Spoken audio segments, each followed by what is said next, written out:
You ever stumble across your boy just walking in a field in a moonlit summer evening, and you just both start intensely staring at each other and charging full speed ahead at one another, never losing sight of the other person's eyes, and then you both jump up into the air to give each other the sickest high five possible, but with blades instead of hands, because we live in a coronavirus society now, and interpersonal contact is apparently no longer available for the average person without dire consequences or paranoia. Because this one ninja is an orange, surely you can deduce that that is Naruto, the most famous orange ninja in the world. And because the narrator referred to him as father, you would think that this would be a Boruto game. My friends, it is not. This is decades before Boruto. In fact, one could refer to this as a boomer video game, as I like to call them. Which is just honestly anything before I was born, so I can feel better about myself. No, that's not what this is. This is a NES classic. This is one of the most, I'd say one of the most famous NES platformers of all time. It's a game about a boy named Ryu trying to get revenge for his father, who died in a ninja battle. This is Ninja Gaiden, which is mostly known, I'd say, for its difficulty. This is the first game in the series. It's a trilogy of NES platformers, though technically before this game there was an arcade beat-em-up, which you can actually, if you're interested, I mean, obviously you can emulate it, of course, but also, if you're familiar with the Arcade Archive series, you can get it through those. They put it out for PS4 and Switch, and I don't know if those come out on PC, but if you have a PS4 or a Switch and you look through the digital storefronts for either of those platforms, you probably know what I'm talking about. Those Arcade Archives games seem to come out like weekly, honestly, and they're just emulated arcade games that you could probably get through MAME or something. But yeah, if you want to get it on like Switch or whatever and see what it's like, you can get the original beat 'em up. Though it's not very good. I considered Let's Playing that before this one, but yeah, I just didn't like it. I played through it once, and I was like, yeah, that's enough. I don't want to play through this again, even if it's for a video or something. So yeah, Ninja Gaiden. What can you do? Well, you can slash your sword, you can jump, you can wall climb, as you saw me do a little bit earlier. You just do that by holding down the jump button and wiggling the D-pad back and forth. These little purple tiles are ammo, as you can see, denoted by that 22 in the counter there. Every level is timed, as was the style back in the day. And we're about to come up to our first boss here.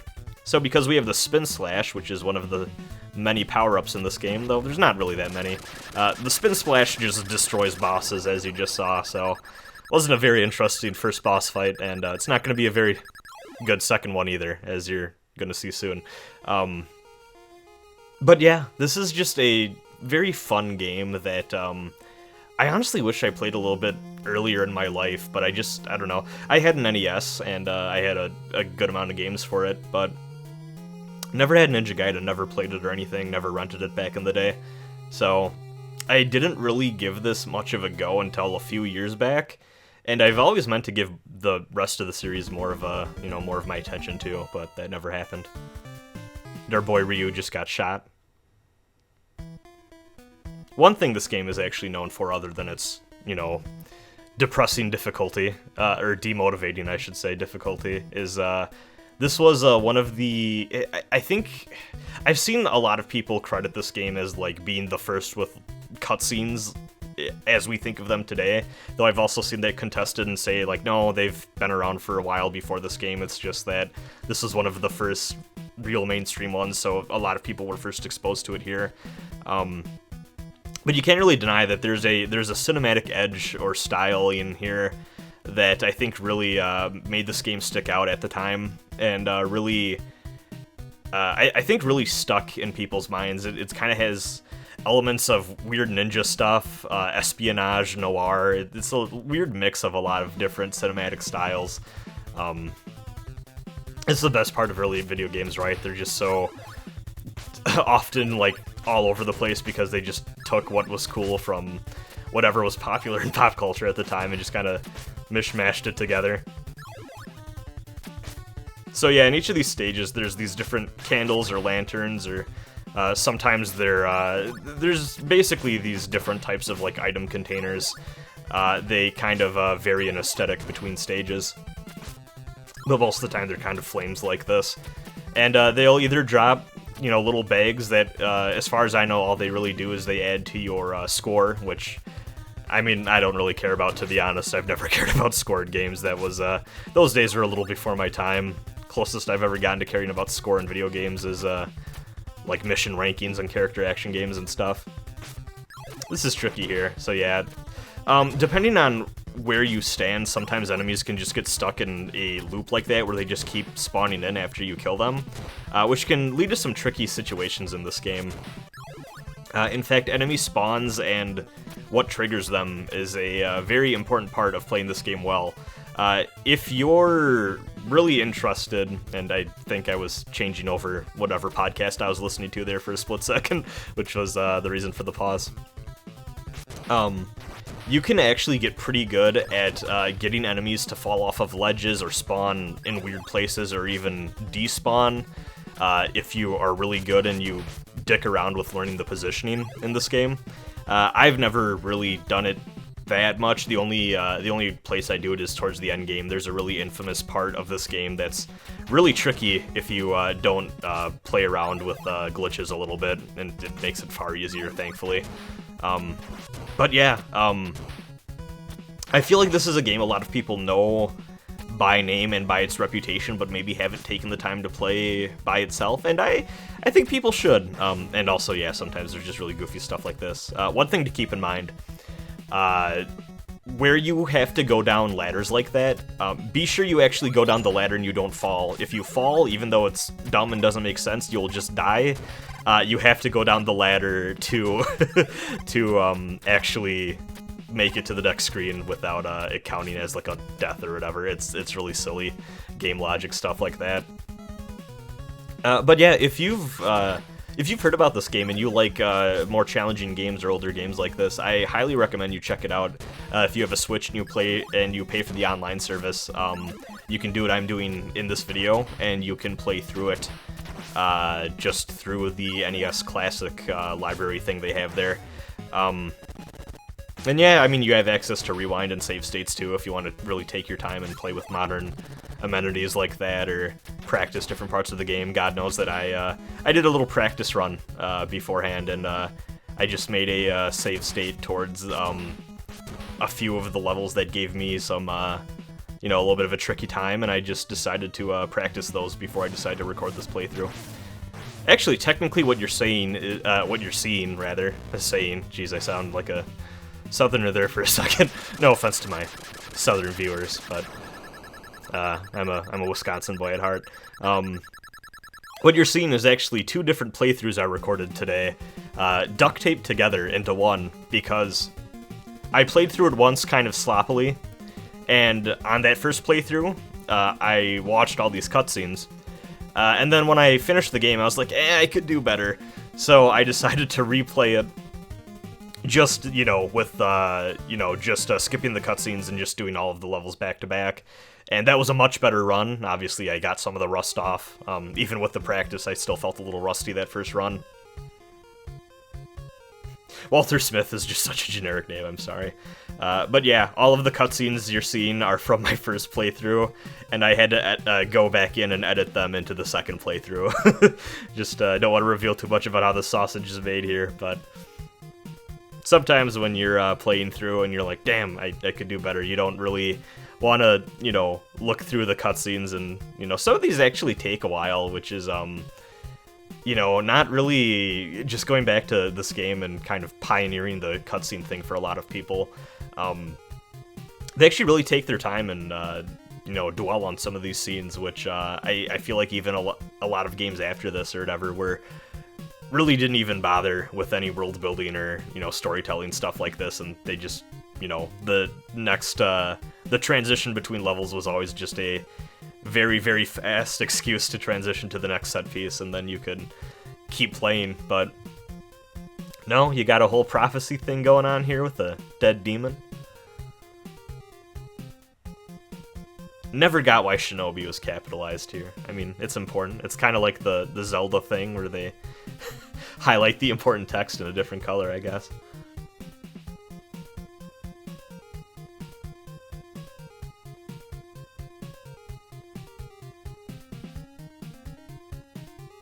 I don't know why this dude is giving me a hardcore Billy Mays vibe. I think it's just the blue outfit, and he kind of has that look with the hair and the beard and stuff. To be fair, it's been a while since I've seen a picture of Billy Mays.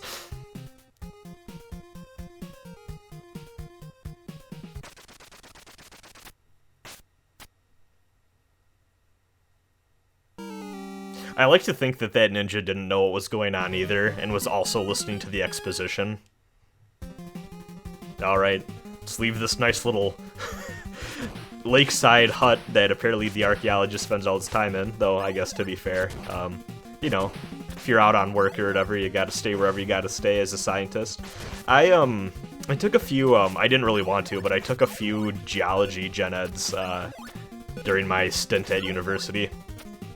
Just because I needed it for the, you know, degree I was going for as a Bachelor of Science or whatever. And, I just remember this one geology professor I had who was just telling the story about how, like, just being out, I can't remember where, I think it was somewhere near the Rockies, and just, like, the only other person that was anywhere nearby just really fucking hated anyone going onto his property, and he was like, yeah, I mean, I was just out searching for, like, you know, a bunch of random rock stuff and whatever, and next thing I know, there's a dude who's walking around with a shotgun in hand. I'm like, yeah, I think it's time to leave the science by a wayside for a bit and just let this weird nut job live in peace or whatever. And he just kind of gave up on whatever he was doing after that. Kind of a sad story, I guess, but yeah, I don't know. Scientists, while I don't know if that would be the life for me. It always seemed like a interesting career path, getting out and doing stuff like that, though I guess that's maybe a bit more glamorous or action-packed than what most field stuff probably entails most of the time. I don't know why I chose geology out of all of them. I think it probably just fit best with my schedule.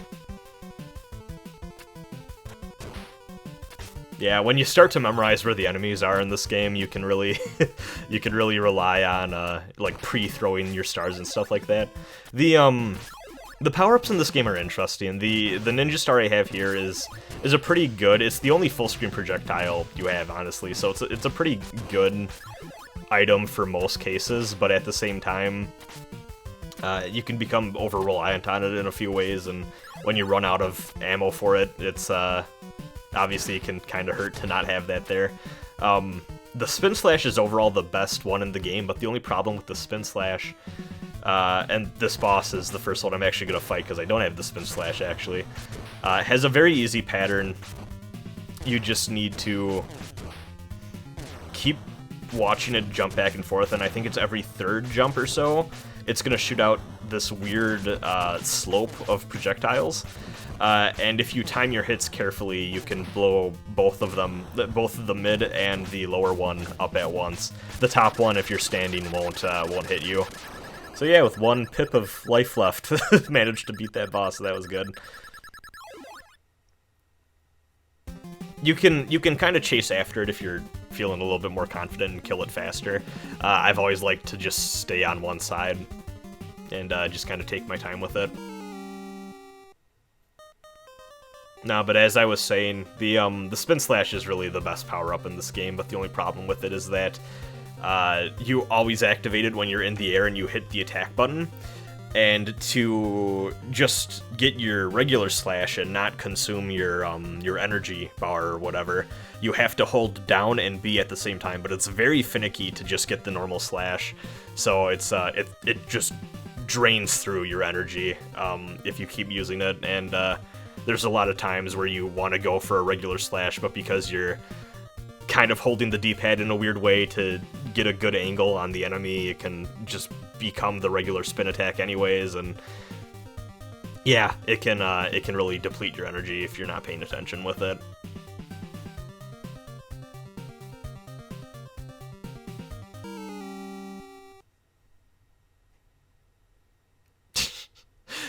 The most generic mobster sprites in the world.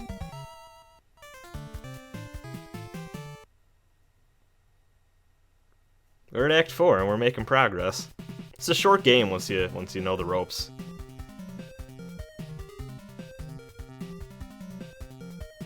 Not mobsters, CIA, but not just the CIA, the Special Auxiliary Unit.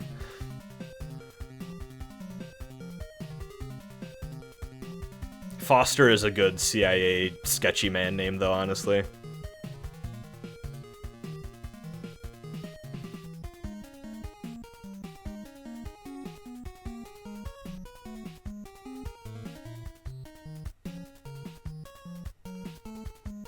This music is really fucking good, too, by the way. This game has pretty solid music overall. You know, this map has me thinking, are there any other NES games that even have you doing anything in South America?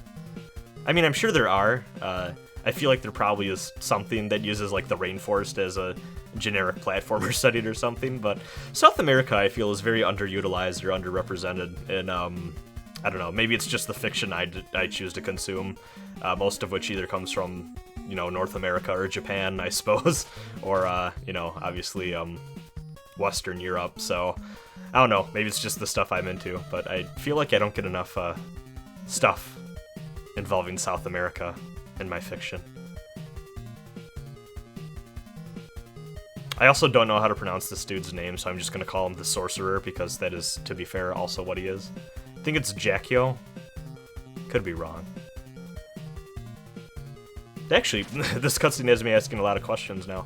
I wonder if there's anything... There probably has to be at least one structure like that somewhere where it's like a temple or like a religious site that isn't really supposed to be for worship as you would think a structure like that would be for, but more for like containment or protection or something like that. I'm sure there's probably something like that in some religion somewhere, but you know, when I think of like big popular religions that I'm familiar with, like almost every structure I feel that gets built around those is always about, you know, praise and worship and stuff like that, but I'm sure that, you know, there's all sorts of random religious structures and monuments and buildings that have all sorts of purposes outside of that and things that aren't the Abrahamic religions that I'm the most familiar with.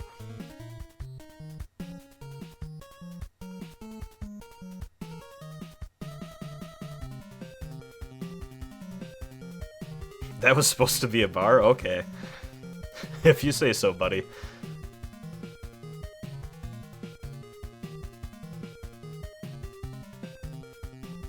They forgot the R in headquarters. I've never noticed that before. This game, obviously, I feel like we've seen a couple before I even referenced that one, but this game really needed an editing pass, as many NES games did.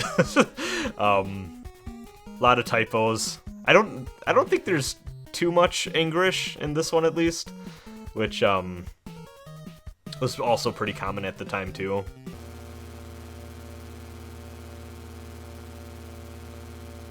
Ah yes, the world's first Halo jump. God be with you, Ryu.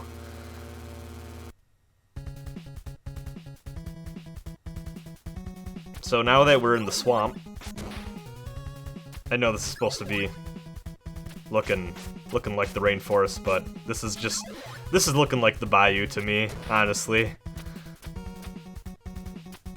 Well, maybe not. Those spiders do give it kind of a Amazon flair. I really tried to wall jump over this, and I don't know if you can, and I don't know if I was just being bad. The wall jumping in this game can be a very finicky process, and actually, I would say is actually a good way to test the quality of your D-pad and how fast you can go from one input to the opposite input. Just get whatever controller and be like, hey, I wonder if the D-pad is good for some hardcore platforming. Just pull open whatever copy you have of Ninja Gaiden with it and just test out and see how easily you can wall jump. Basically, you just hold down the jump button and then you kind of go the opposite way from where you're climbing and then immediately put the reverse direction input in, and you can kind of climb up the wall like that. I believe Ninja Gaiden 2 made it less finicky and a little bit more intuitive, but I can't recall off the top of my head. If you notice that little weird, sometimes when this game transitions to cutscenes or even to, actually I think it's always during cutscenes, sometimes there's just like this weird little like green like pixel mess that happens. It's not all the time though. It's only a couple specific scenes, and also that's a very iconic shot. Whenever you see articles or anyone really talking about Ninja Gaiden or like a blog or even video reviews and stuff like that, you're gonna see that image referenced a lot or used a lot. It's something I think a lot of people really remember, and I think it also helps that 4-2 here is definitely, I think, probably the most beloved level in this game. People really like this one. The music honestly rules. It's not too unfairly challenging like some of the other later stages are in this game. You're just kind of moving right and having a good time. Get that hourglass there and make it over as fast as you can. Unfortunately, still gonna need to deal with these green jumping ninjas and these silver hawks here. Hawks can be a pain. Apparently, when I was a child, at my childhood home, we had a ferocious hawk in the neighborhood. But because I was an adorable child, I kept referring to it as the honk, which is very, very on brand, honestly, if I have to say so myself. Also, to be fair, I was kind of a weird child. Apparently, for a large span of my childhood, or actually not really childhood, but like, you know, when I was a really little kid, for some reason I referred to hot dogs as goat-goats, and I really have no explanation for that.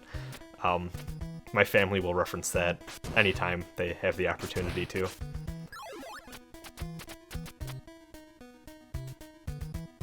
I really thought that guy was gonna walk, like, as soon as he hit the ledge, is gonna start walking the opposite direction. Some enemies do that in this game, other times they'll just walk completely off. Thankfully, if you're on a ladder and you get damaged, it's not like it's not like what a lot of other games are like, where you go flying off the ladder and probably into a pit or something. You stay on the ladder, but you take the damage. Though sometimes that can be a bad thing in certain circumstances. This little boomerang shuriken thing here is a interesting weapon. A lot of people hate this thing, and the reason for it is to get full utility, you really need to be jumping around so that it kind of zigzags back and forth, or else it'll just come right back to you and basically just make it a worse projectile than the other throwing star weapon. The thing I have now is a weird torch thing that will just go diagonally upright or up forward from where you're facing, and has very good utility in certain parts of this game. And actually, too, if you aim it right, see, like right there, that was a pretty good use for it. Anything that's kind of tricky to hit or isn't level with you, anything above you, it deals with very well. You're gonna see me try to do it here and fail spectacularly, but if you get the hitbox on it just right, you can really, oh god, yeah, I really flubbed my usage of this thing. It can hit bosses multiple times and really whittle down their health. Not as fast as the spin attack. And actually, this boss fight in particular is one of the easiest to really really exploit that spin attack on, because what you can do is, as soon as the boss fight starts, you just hit the one on the left before he jumps with the spin attack, and the boss fight is just over. The health bar completely is gone. It's very funny. But yeah, if you're like me and you end up weaponless or just don't have the energy or whatever, and you need to deal with these guys with just your sword, just stay kind of towards that left podium or pedestal thing, because they can't really jump and hit you directly from there. You kind of need to stay towards the center and maybe move a little bit to the left when they're jumping onto the pedestal, or else you might get hit by collision damage. But other than that,